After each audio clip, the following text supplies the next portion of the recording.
You know we love spooky things. This is why we fell in love with Michigan-based Lynn B Designs. When I popped the pumpkin spice all the things wax melt into my burner, my home was filled with the delicious buttery scent.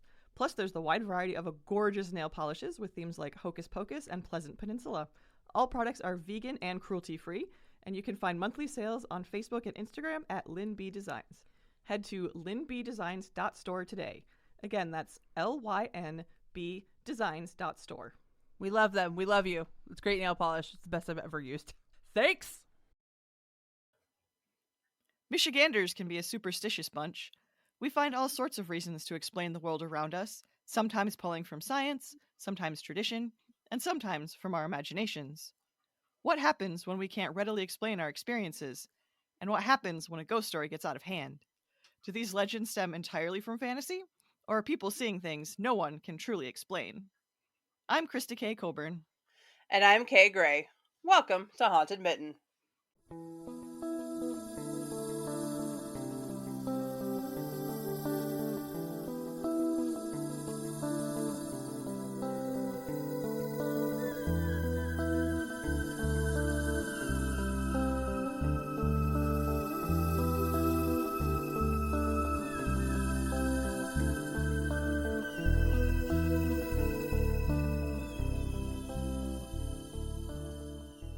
Alright, we're finally doing it. We're tackling the place you folks have been asking for 4 seasons. Eloise. Remember that you asked for this. If you get bored with all the medical history, don't come crying to us. Eloise was open in some form from 1832 to 1982. That's a long, long time to rack up a huge history, as we've heard from many listeners. So we won't waste any more time. Here's the story of Eloise. Yeah, we love you guys, but take this, have this, take this now. Yeah, and those who don't know, welcome. So it started out as a county farm, aka poorhouse, in Hamtramck. If you're unfamiliar with the nearly impossible to pronounce city, check a map of Detroit. It sits right in the middle of the city, like the elephant graveyard from The Lion King. There's a whole history of how it got that way, but we don't have time to go into it. And it's not a spooky history. But feel free to look it up for yourself. If you enjoy neighborhood battles, you might enjoy the story of tiny Hamtramck. Oh yeah, Hamtramck's great. We did the tour of the Detroit history tours are based in Hamtramck. Oh, okay. And goodness. So, yeah. Yeah, if you like neighborhood drama. Oh yeah, story for you. It's pretty incredible. We just touched on it a little bit in the tour because that wasn't what the tour was about. But yeah, dang. Fun stuff, my kind of thing. So, back to Eloise, or as it was known then, the Wayne County Poorhouse, was situated on Gratiot and Mount Elliott Avenues. Poorhouses were essentially government-operated buildings in which the poverty-stricken could live and work. Sounds a lot better than it was. It provided shelter in exchange for what was kind of like indentured servitude, and some were even attached to prison farms, which we talked a little bit about in the Jackson episode. Often for the elderly and or infirm, poorhouses and farms provided publicly funded life for people in exchange for them working to the best of their ability. Though I'm unsure if anything got out of the poorhouses. People, yeah. I mean, when you're poor, how do you get out of a poor house? Yeah, it's rough living. Yeah. Charles Dickens actually lived in a workhouse, but it's kind of the same thing in England. And that's why he was so anti-poverty. What? Yeah. Yeah, all of the sources like Wikipedia and like Encyclopedia Britannica and stuff, I'll talk about people entering poorhouses. Yes. No one talks about anyone ever leaving poorhouses. I'm sure it was very hard to leave because you couldn't save money really like we think of today. I actually don't know how Dickens' family got out of the workhouse, but they did because he became Charles Dickens. Right. So yes, obviously. He became an infamous writer. But yeah, if you didn't know that about Charles Dickens, that's where a lot of his plots come from because he lived in a workhouse, which is in here in America we call them poorhouses, and then the county farms and things like that. By 1834, only 2 years after its official founding, The Wayne County house was in poor shape, pun intended, was severely overcrowded, especially with children whose parents had died of cholera in a recent epidemic. Which, fun fact, is so I was looking up graves for Not So Secret Project, and I found a bunch of people died dead from the Mm, 1830s. Hey, guess what yeah. it's from? Yeah. It's from a Yeah. cholera epidemic. Yeah, we had quite a few cholera outbreaks. I mean, everyone did, but Michigan Sure, did yeah. for sure. But I was like, why are all like something must have happened because that's a lot of people to Right. die. And I was like, oh, I get it now. There was a cholera epidemic in the 1830s. Yeah. So it was determined that the poor would move further west to what is now Westland on a brand new farm located on 280 acres of land. Of course, not everyone was so eager to go into the quote unquote wilderness of Michigan. In fact, only 35 people chose to venture out to the new poorhouse, with 111 staying behind. Eloise started as a log cabin on the vast expanse of wild land. What had been the Black Horse Tavern was made into the caretaker's quarters. Quote, in 1839, an A-frame building was put up to house the inmates, more appropriately termed by today's standards, patients. An A-frame cookhouse was erected in the back of the log building and was used for cooking by the patients, the staff, and the keeper's family. End quote. That's from Wikipedia.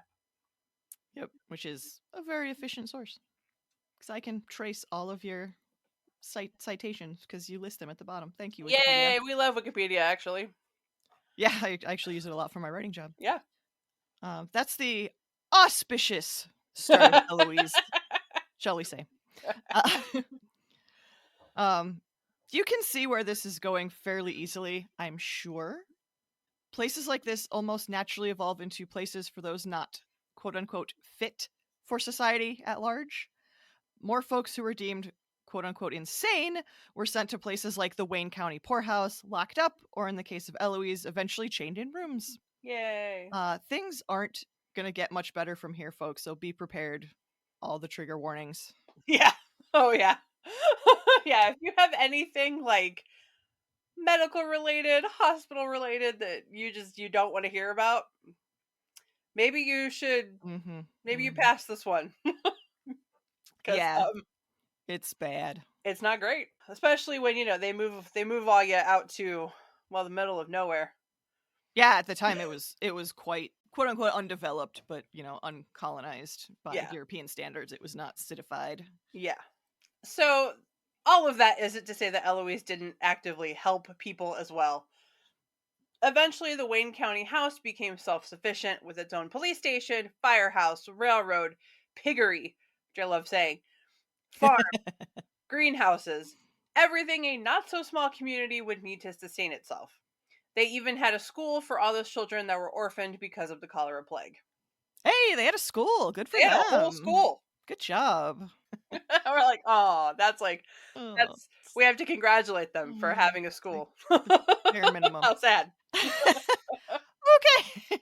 Quoting from the Ann Arbor News, May 4th, 1965, quote, on a hot, muggy afternoon in July of 1841, Mrs. Mary E. Hughes was buying vegetables and potatoes in the marketplace in Detroit when she suddenly and unexplainably went berserk. Awesome. Yep. Okay. Moving on. She ripped off her clothing, smashed store windows, and tore at kerosene street lamps. Aghast, the alarmed townspeople had her taken by horse and buggy to the Stagecoach Tavern and Post House at Eloise. She was chained in a basement cell called the Crazy Bin. Ugh. And thus became the first person in the state to be adjudged legally insane. Welcome to mental health back in the day, everybody. That is quite the story. Yeah, and I think it's a very precise and efficient way to describe exactly what mental health care was Right. before mental health care existed. Yeah, I mean we didn't have psychology yet. No. Oh no. This is way before This is like half a century or more before, yeah. so This is 1840. We did not study the mind. no, not really. According to asylumprojects.org, quote, a county report from the 1840s made reference to harsh restraints used to separate the mentally ill from other inmates. read patients. The mentally ill were housed on the upper floor of a farm building used to keep pigs. The piggery. County employee Stanislaus M. Keenan reported in his 1913 book, A History of Eloise, that in the first few years, people in the surrounding area heard the chained unfortunates roaring and shrieking in discord with the squealing pigs beneath. End quote. But don't worry, those patients didn't stay there. No, they got moved to a completely different building so the screaming wouldn't disturb the pigs. Yeah, Also, all of those unfortunate country folk. Those poor pigs. Wait. Yeah, this is awful. The chains, however, didn't get removed until the 1880s, according to the Asylum Project. Yeah. Yay. Yeah. That's 40 years of chains. This is why you can't restrain people now, although that leads to problems of its own on occasion. Yeah. I won't talk about that. Yeah, it's a sad state of affairs, folks. I'm sorry. It just sucks all the way around. Yeah, even Nobody even gets today, enough funding, which leads even today's to not great. yeah. Fund mental health care. God Yes, damn it. please. Please. Anyway, 1894 was when Eloise got its unique and some would say infamous name. The facility had yet to gain a post office, and Freeman B. Dickerson, yes, that was a name, recent postmaster of Detroit, then president of the board of overseeing care of the poor, lobbied for the poorhouse to get one. The postmaster general agreed, and the new post office was named Eloise after Dickerson's 5-year-old daughter. She was adorable. Yes, there will be a photo posted on social media. Someone please remind me when this airs. I'll do my best, but yeah, Just somebody. we're busy. Jeff. Yeah, Jeff, remind me when this airs. Thanks. poke it at someone. We're always available in the Discord if you want to join Patreon and hop on our Discord. Yeah.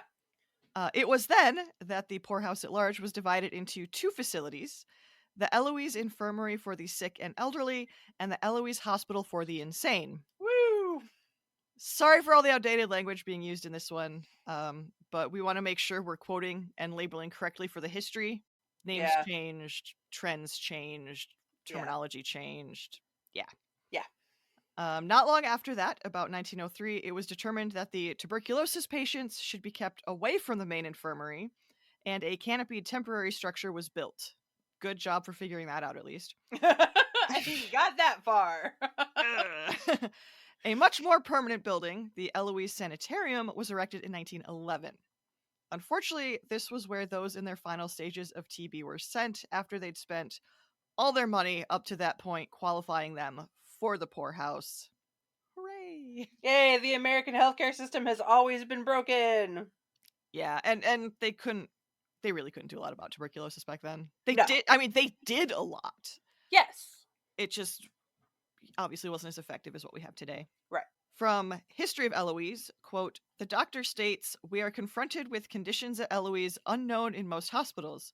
We receive patients in the last stage of consumption, sent to us when their personal funds are exhausted, when friends have wearied of their care, when nothing is left but the poorhouse." End quote. I cannot tell you how depressed I was in doing all of this research. Oh, yeah. Like, this is terrible. Yeah. Like, I guess at minimum, these poor people in their final stages were not just thrown on the street to die. Right. So they had a facility, but it's still publicly funded, which still unfortunately doesn't mean a whole lot. And it's still a poorhouse. Yeah. Yeah. Funnily enough, I just watched I think it's called The Wind Rises. It's a Miyazaki movie. Yeah. And yeah, his wife has tuberculosis and leaves to essentially go die. Yeah. At a sanitarium. Spoiler alert.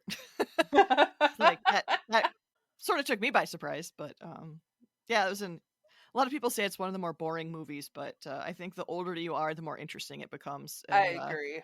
That poor man. That's yeah, that was a hard one to watch. Yeah, it's definitely not for children. No. Yeah, this is definitely an older audience movie. Yes. By the 1930s, Eloise was 1,000 acres and had 78 buildings. The facilities housed the poor, the mentally unwell, the unemployed, and the physically sick. That's a lot. Yeah, that's like the majority of kinds of people. Um, Yeah. I mean, that covers a broad swath of yeah, it's a lot of people. people.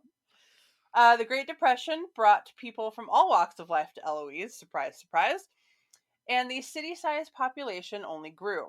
The Asylum Project writes, quote, by 1934, the inmate population averaged more than 8,300, about 50% of them mentally ill, and the number of employees had risen to nearly 2,000.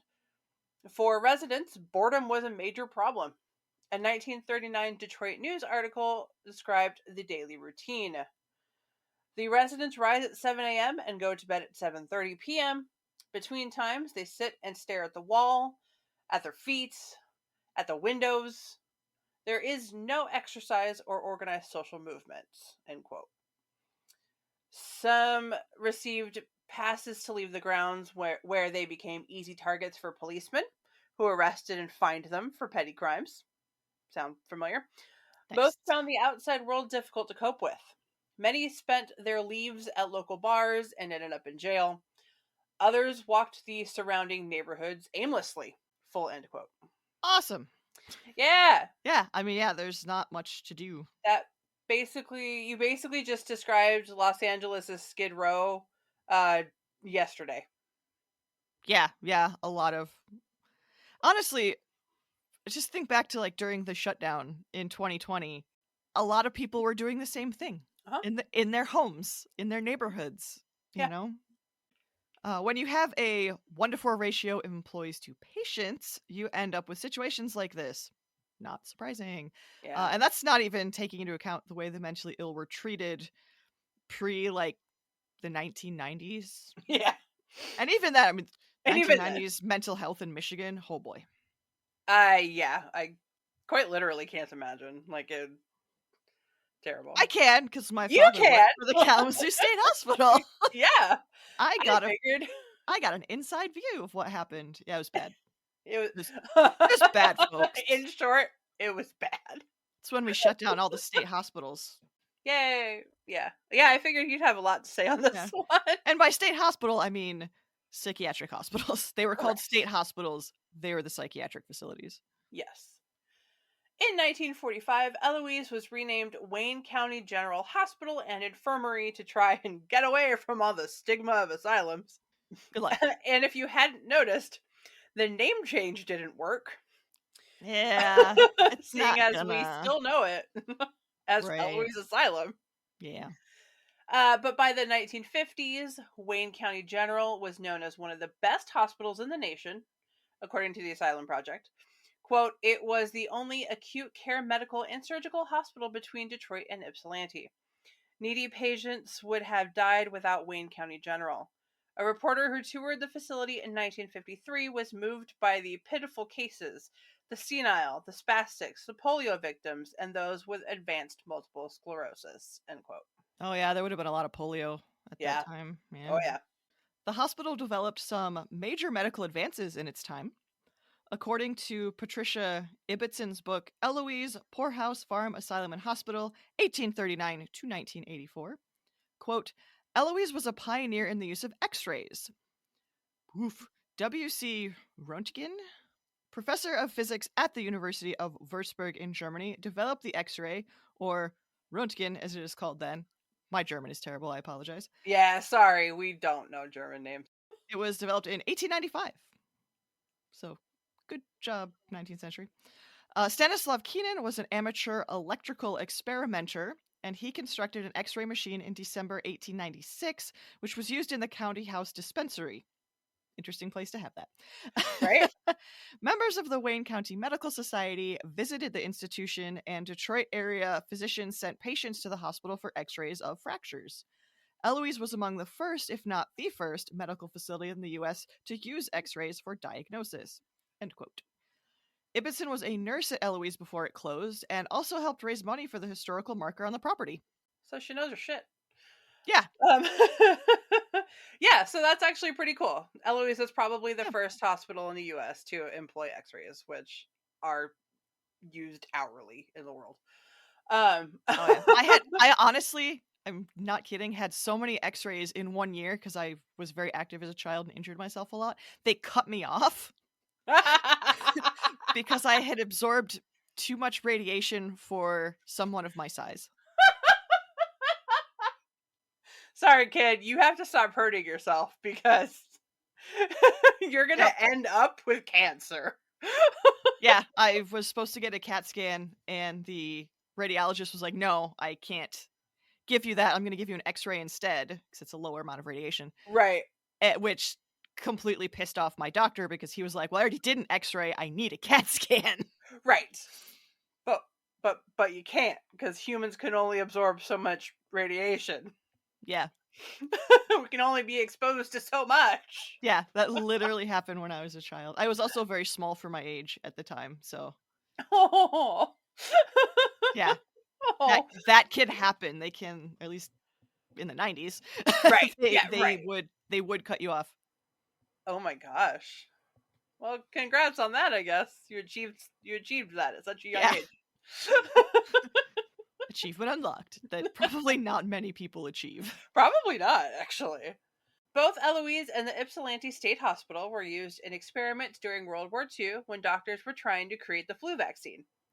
They also housed the first kidney dialysis machine in the state of Michigan. Of course, practices we'd call barbaric today were done to patients, including electroshock therapy, putting patients in leather restraints when they had psychotic episodes or acted out, and lobotomies.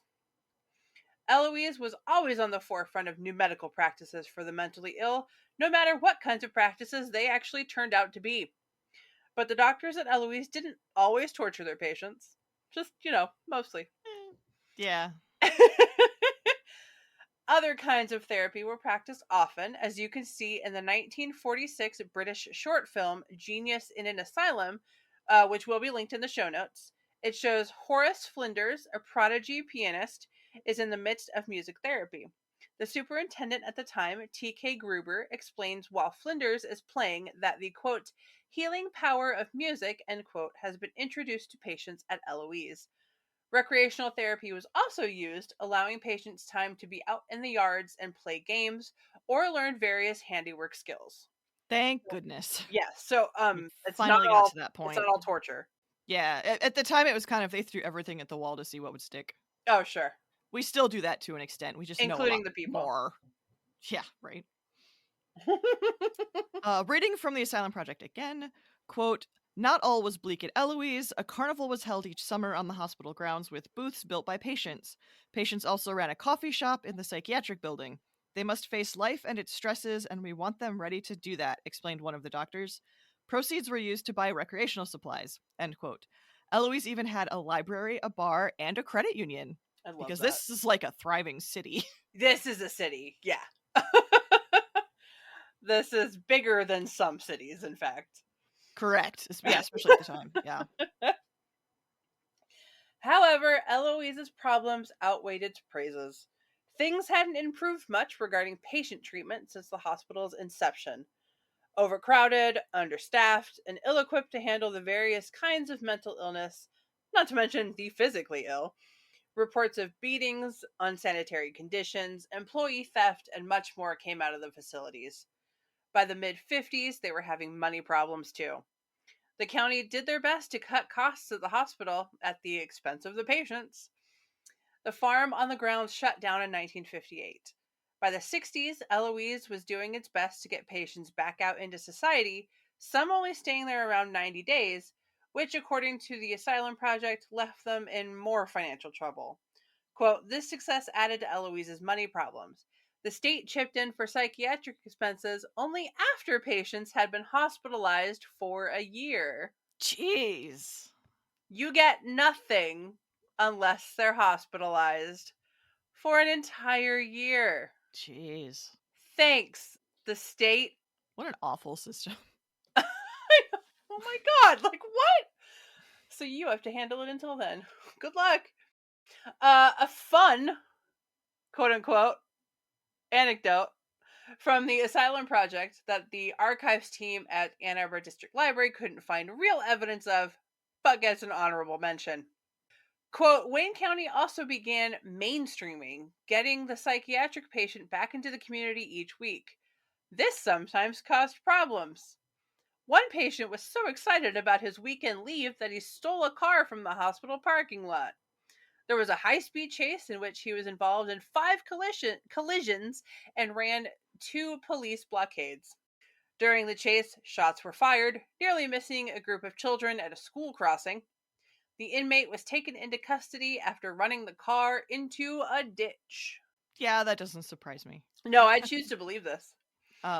Just because, I mean, in the 80s and 90s, one of my father's jobs was to go with groups of patients out into the community. Yeah. Sometimes we would meet up with him. They would go to festivals like in downtown Kalamazoo.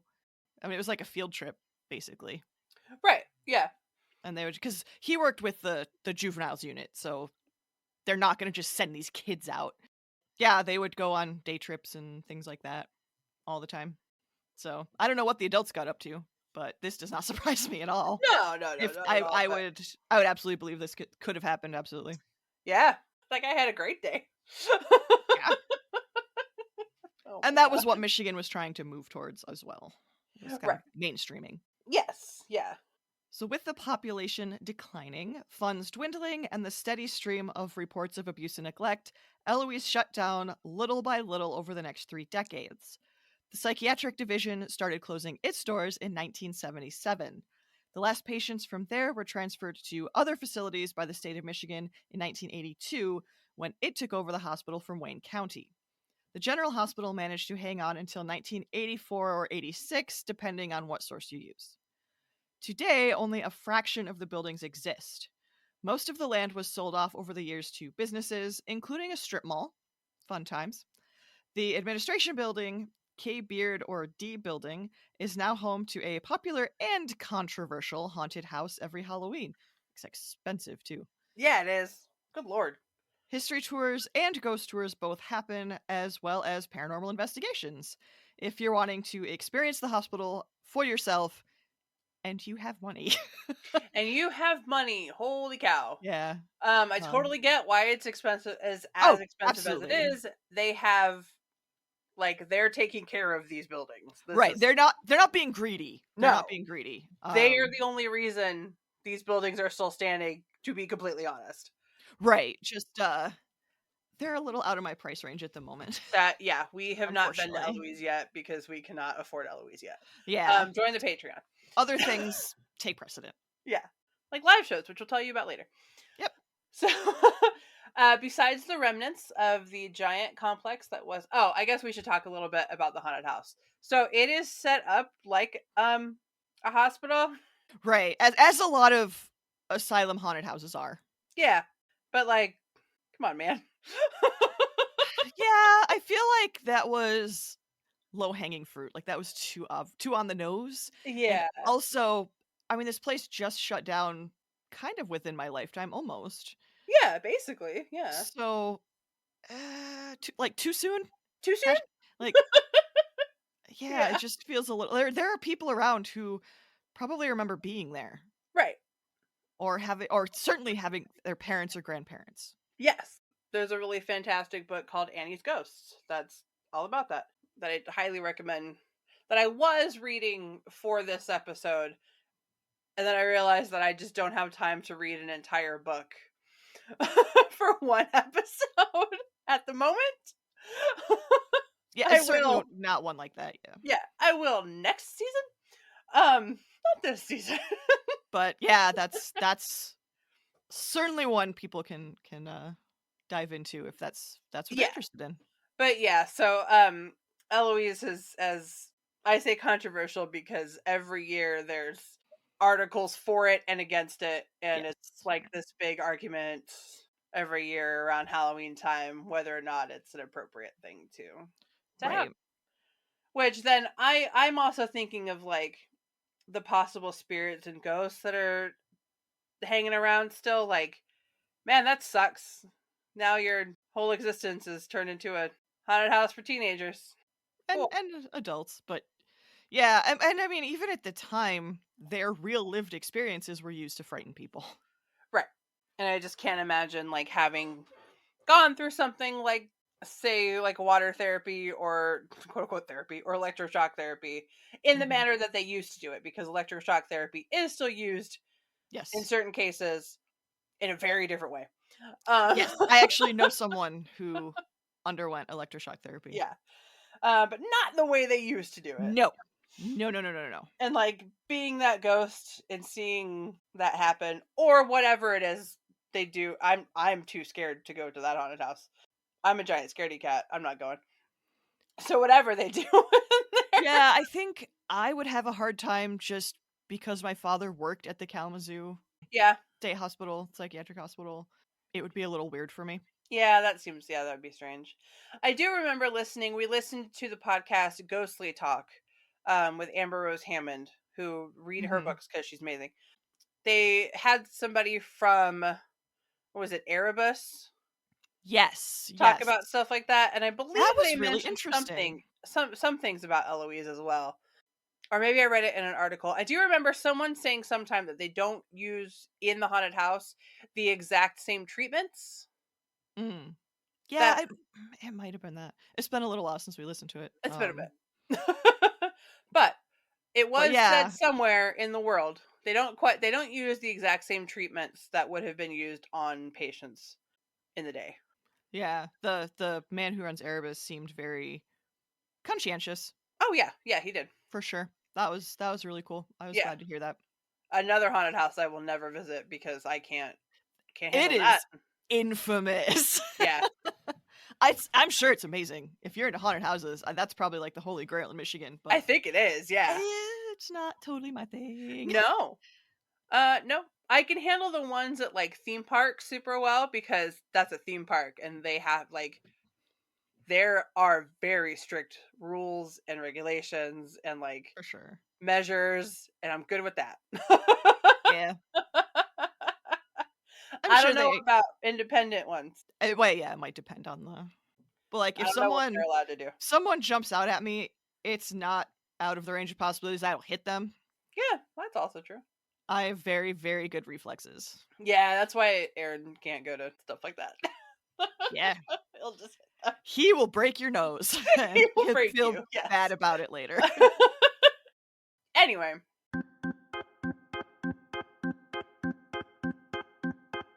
and now a word from our sponsors. A huge thank you to Chapters Tea and Coffee for sponsoring us this season. Their robust coffee and flavorful teas are keeping us going this busy spooky season. The Raven's Roast coffee is perfectly roasted, incredibly smooth, and when I handed the first cup to my husband, he took a sip and a look of pure bliss came over him. Krista and her husband made the Dream Within a Dream tea before bed, and they loved the well-balanced flavor and calming warmth of it. There are so many reasons to enjoy this brand. Chapters is local to Southeast Michigan. You can get all of their blends from drinkchapters.com. And they donate 5% of their net profits to Active Minds, the national leader for young adult mental health advocacy and suicide prevention.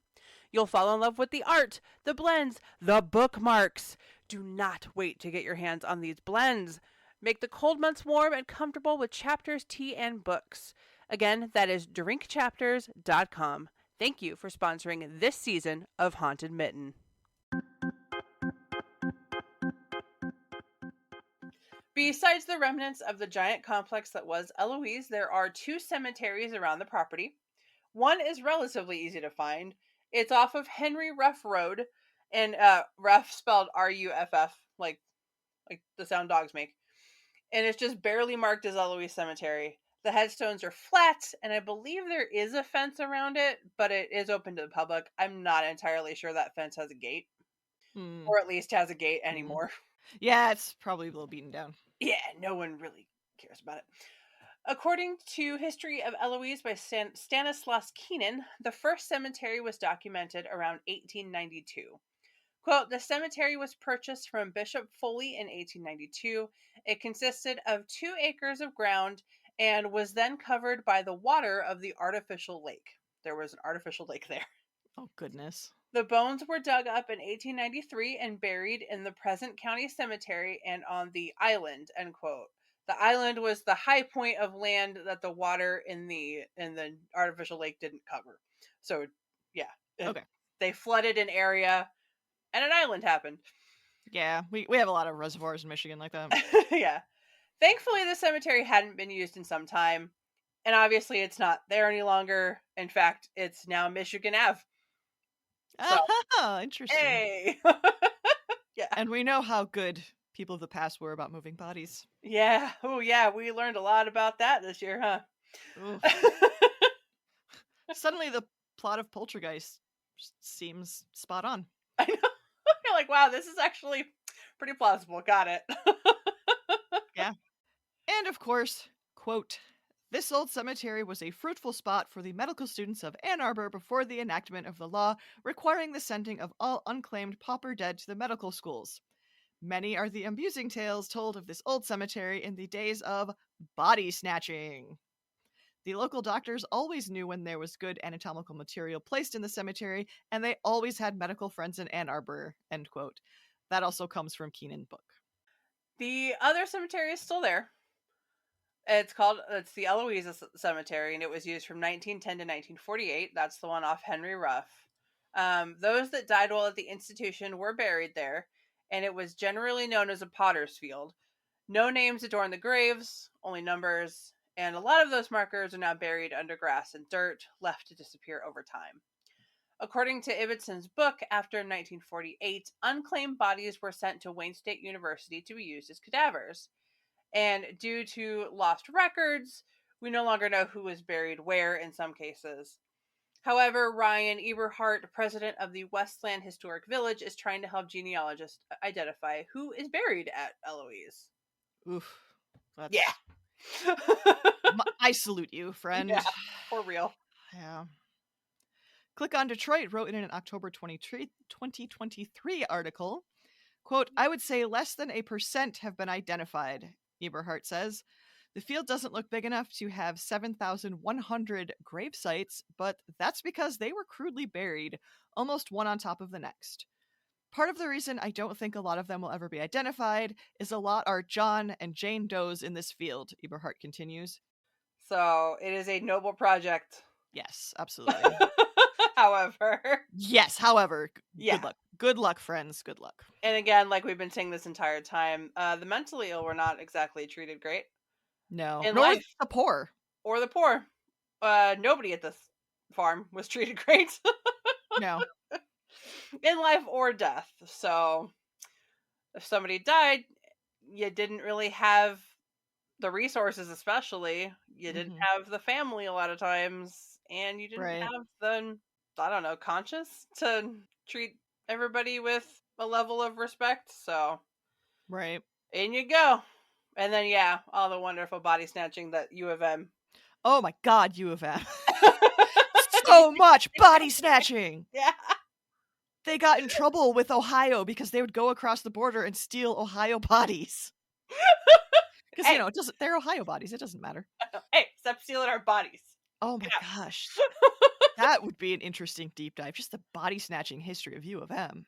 Oh man, if only U of M would participate with us. No, I am sure they would not. They would absolutely not help. Yeah, U of M students, they were infamous for body snatching. Yeah. I'm sure Wayne State got into it too, but like U of M was infamous. Yeah. Yeah. H.H. Holmes being part of that, so. Correct. Cheers, U of M. Oh man, U of M is that's an interesting history. That they will never let anybody do a real deep dive into. No, they don't like that. They don't like their history at all. No. Look at our football team. Aren't they amazing? Pay no attention to the bodies in the corner. Pay no attention to the bodies that are no longer in these cemeteries. Yeah. All right, well, we did it. That's the history part. Yeah, it was a lot, huh? That was just the history part. Yeah. Could it be more in depth? Absolutely. Do I really want to go into the detail on the atrocious things done to patients? Well, maybe on Patreon. I'm really morbid, and that sounds pretty fun. But not here. Not on the maid feed. You go to Patreon for the dirty stuff. Yeah. I mean, there are entire books written on this. Yes, you can also just go get those books because most of them are pretty great. But congrats, you made it to the ghosts. Yay! We're on page 7. Woo! Sanitariums, mental hospitals, and really just hospitals in general often claim to be haunted. Yep. Surprise! And if any of them are, it's probably Eloise. Yeah. According to WFMK, people have seen a woman in white and heard disembodied voices and screams in the abandoned buildings. The woman in white is seen on the upper floors and the roof of what we think is the K Beard building, the most used building on the property, so likely. However, Samaritas? Samaritas, I think. Samaritas Homeless Shelter uses another of the buildings, so without specifics, things could be happening in either one of them or both. Yeah. You know? Sources. Some of the sources are like cutesy MLive articles at Halloween. Oh They're yeah, not, there's a lot of yeah, that. they're not too forthcoming on like the details. Right. Astonishing Legends, a fantastic podcast that goes really, really deep on the paranormal, says this about the woman in white. Quote, one of the most common apparitions is the full-bodied apparition of a woman who at first appears as white vapor before manifesting into a human form. It is believed she usually says something like, help me, or other cries for help. Some believe she is a residual spirit and that her suffering and her cry for help aren't active, but something the building remembers and continues to project. End quote. Several ghost investigation teams, including Detroit Paranormal Expeditions, have experienced footsteps, voices, and odd lights within the building. DPX set up stationary cameras back in 2019 and streamed them to the internet for about 3 hours, hoping to catch something paranormal. Nothing huge happened, unfortunately, but an odd light was caught about 62 minutes in. And several of the commenters on the original Facebook video reported seeing figures, hearing footsteps during the live stream. They have live streamed their Eloise investigations multiple times, and you can go to their Facebook, Detroit Paranormal Expeditions, or their website of the same name to see some. I remember watching that 2019 one when it was live. Nice. Did you catch anything? Nope, nothing happened. Aw. I'm also not super susceptible to like pareidolia and like eye Okay. matrixing and stuff. Like I don't really Yeah. see faces and stuff. My brain just doesn't make patterns like that. Like, I do, but whenever there's like these paranormal shows or streams or whatever, Yeah. I don't see it when they point it out. Right. Or I don't see it the way they're seeing it. Yes. But like, yeah, my cars have faces to me. Like everything has a face. Everything is alive. I mean, yeah, everything's I alive can, for sure. yeah. And like we had one of those, not a popcorn ceiling, but like a textured ceiling. Yeah. And I used to just stare at that and like images would appear and disappear and it was really entertaining. Yeah, I used to do that as a kid too. Yeah, we had a Yeah. textured ceiling. That's fun. Yeah. So US Ghost Adventures claims that, quote, numerous poltergeist activities have been witnessed within the Eloise complex, with doors slamming and medical carts and tables being overturned, end quote. People have seen shadow figures, quote, that seemingly drip from the ceilings and ooze from the walls of this place, end quote. First of all, that is not Ghost Adventures as in Bagans. This is US Ghost Adventures. That's a different. Yep. Says Kay, make the connection between other asylums having oozing shadows to this. Thanks. Waverly Hills has something called the Creeper. Oh, I've heard of this, yes. Yeah. And it's basically this little like oozy black mass shadow thing that follows you by crawling on the ceiling over, I want to say the 4th floor, but I don't remember exactly. More than one asylum seems to have something that's very oozing shadows, and I find that very interesting. That makes sense for something that's dark, someplace that's dark. Plenty of EVPs have been captured by many investigators over the years. DPX has a long list of them with the recordings you can hear for yourself. They have caught everything from a woman humming to an annoyed voice telling them to get the fuck out of here. The spirits seem to respond to the team, whether or not they're being spoken to directly. Under one recording, DPX writes, quote, Jeff comments about having sudden and unusual back pain. He says the F word, and a whispery EVP sounds like it says, don't say that. End quote. That's adorable. Just from their recording list alone, it feels like there are multiple voices or personalities speaking to them. That's such a Michigan thing. I I'm know. sure other places do. I just remember when I was a kid, there was a infamous lawsuit because I was up north or in the UP. A man like fell out of his canoe or something and screamed the F word, and a woman and her children heard on shore, and so they went after him I because it was against the law to swear in front of women and children. oh my god. She won too. Of course she did, because it was a law. It's a stupid law. Yeah. That was in the 90s, I believe. So, Oh my yeah. god. So, yeah, a story like this just makes me think of that, makes me giggle. Good lord. Okay. All right, lady. Sure. On one investigation, DPX got a vinyl record thrown at them. Oh, so mean. I know. There's a video too, so pretty cool. Want to check that out? Yeah. A lot of the reports come from this team because the leader owns the K Beard building and conducts the tours and investigations. So they've done a lot of investigating and still do hold tours, I Yeah. believe, as we mentioned, and private investigations. Lots of people do go there. And you can rent out the upper floors of the building for your own team. Which is pretty cool. I don't. U.S. Ghost Adventures, not Baggins, also claims Eloise is home to two ghostly children who, quote, have been seen running the paint peeling walls of the hallways, turning a corner only to disappear. Kids running on the walls. No, thank you. That's okay.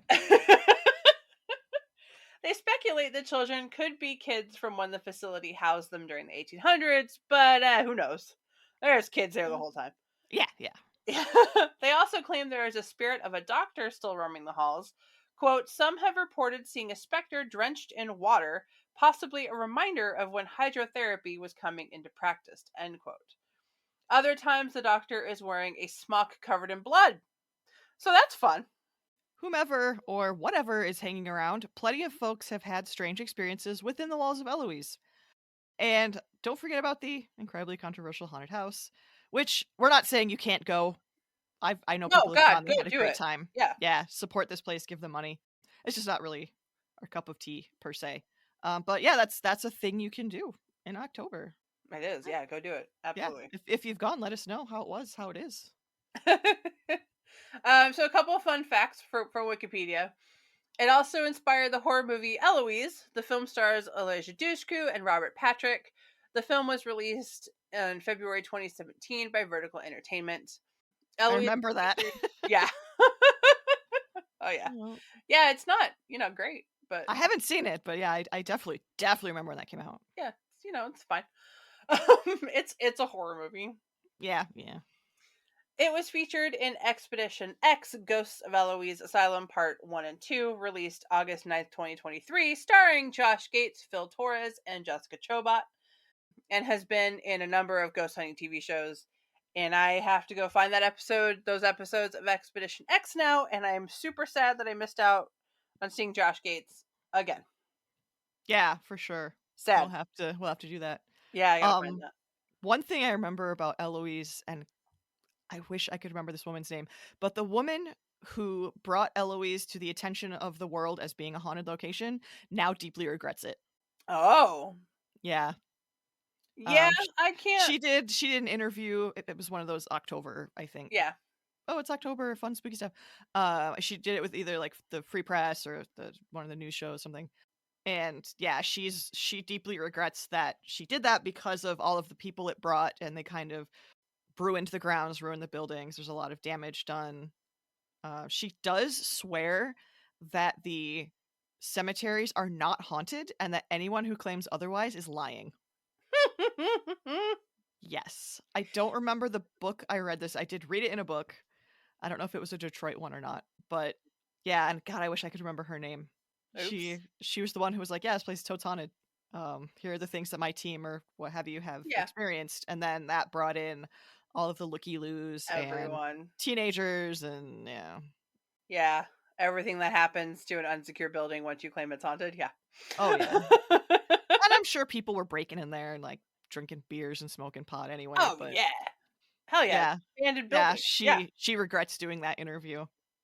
I am amused that she very boldly declares anyone who says they've experienced anything in the cemeteries is lying. Like, she's flat out called them liars. That's nuts. I mean, I didn't come across anything that did say that the cemetery was haunted. It's just Right. that it exists. It's across the street. Right. It's there. But wow. All right. Bold claim. Yeah. Bold claim, ma'am. I'll have to look through and see if I can find where I found that. But it was in one of the Haunted Michigan books, one of the like hundreds I think that I've read at this point. One of the 1,000 that we've read. Whatever. All right, people, we did it. You're welcome. No, really, that was actually an incredibly fun research project. I can see myself falling way too deep into it and it becoming a pet project. So I'm For going to you, leave yes. for now. Yes. So I'm going to leave that for now. I already have a pet project.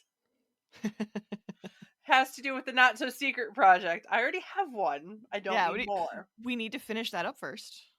Yes. Because we're under contract. Literally have to finish that first. But yeah, Eloise is a really famous / infamous place in Michigan.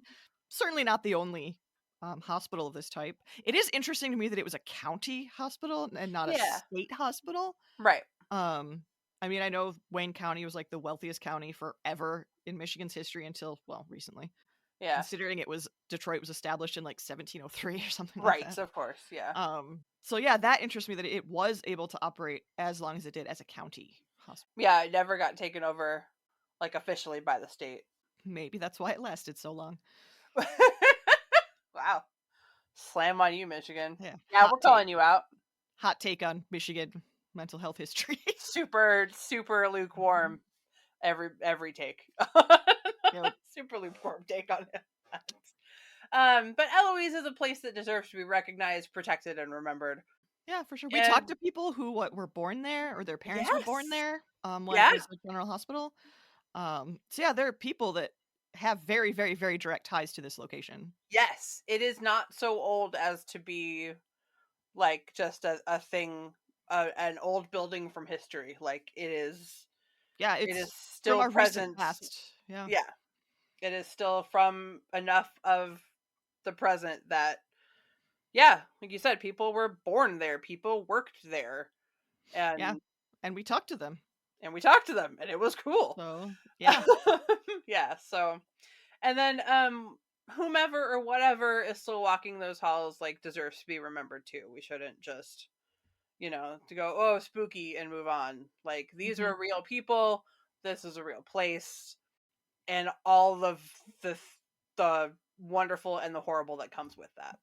And like these patients were against their will, or I mean they weren't even asked, experimented on, and thanks to them we have things like the flu vaccine, right, and other vaccines.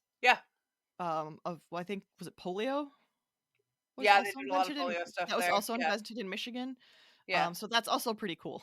Yeah, I mean, it's terrible that they're experimented on, but thanks to them, people today are living much longer. Like we don't live in fear of polio and the flu like we did. Right, exactly. So, yeah, I feel like that's a really interesting part of history as well, and that should absolutely be remembered. Yes, 100%. Yeah, we have one more episode for season 5, and it's gonna be amazing. Yeah, it is. My opinion. As always, check out our socials, go to the website, chat with us through Patreon and the Discord. We're like permanently attached to the Discord. Patreon happens all year long, so if you miss us during the spring and summer, go check us out there. We've got cool stuff, and we're super cheap. We start at $1. Patreon also does this thing now where you can follow us for free and get some free content, which that's very recent, so I've just started doing it. And if you want a sneak peek of our upcoming Not So Secret project, check it out this summer on Patreon as well. And we throw stuff in the Discord on occasion too. Oh yeah.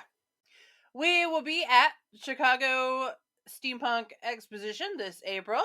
Woo, I'm so happy to be going back. Our presentation on the Windy City's ghosts, and maybe another presentation about podcasting in general. We will see about that. Yeah, I hope so. Chicago seems really fun. It is super fun, and you don't have to be super duper into steampunk.